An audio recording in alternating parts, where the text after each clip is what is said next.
आरव एक होनहार और मेहनती लड़का था। उसने हमेशा अपने पिता का सपना पूरा करने के लिए कड़ी मेहनत की थी। उसके पिता चाहते थे कि वह इंजीनियर बने और उनकी तरह परिवार की जिम्मेदारी उठाए, लेकिन आरव का दिल तो कला में बसा था। उसे पेंटिंग, गाना और नाचना बहुत पसंद था।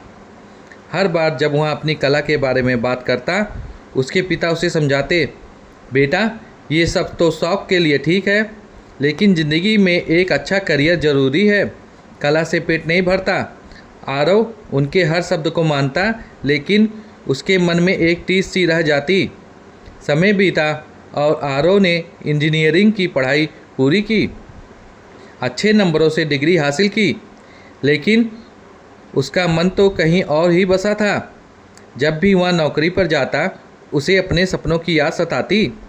उसे महसूस होता कि वह अपने जीवन को जी ही नहीं रहा, बस पिता की खुशी के लिए एक नकली ज़िंदगी जी रहा है। एक दिन आरव के कॉलेज में एक दोस्त ने उसे एक बड़े आर्टिस्ट के पास काम करने का मौका दिया। आरव का मन बहुत बेचैन था। वह जानता था कि उसके पिता कभी उसे इसकी इजाज़त नहीं देंगे, फिर भी उसने हिम्मत जुटाकर अपने पिता से बात की। उसके पिता ने नाराज़गी भरे स्वर में कहा, तुम्हें हमारी इज्जत की कोई परवाह नहीं है।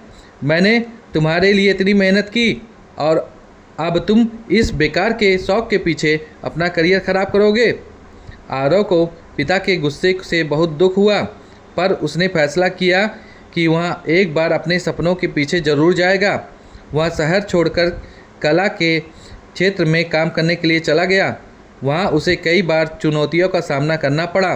उसने कई बार असफलताएं झेली। लोगों ने उसका मजाक उड़ाया।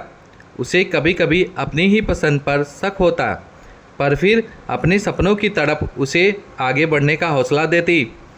कुछ सालों बाद आरव ने कला में नाम कमा लिया। अब उसकी पेंटिंग्स देश विदेश में प्रदर्शित की जाती।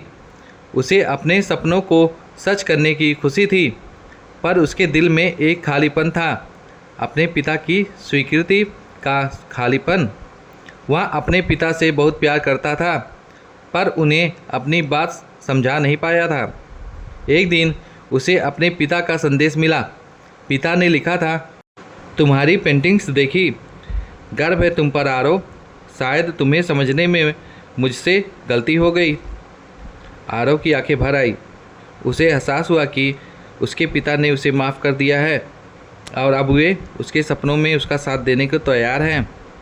कहानी अधूरी जरूर थी, पर आरव के लिए यह उसकी ज़िंदगी का सबसे प्यारा अध्याय था।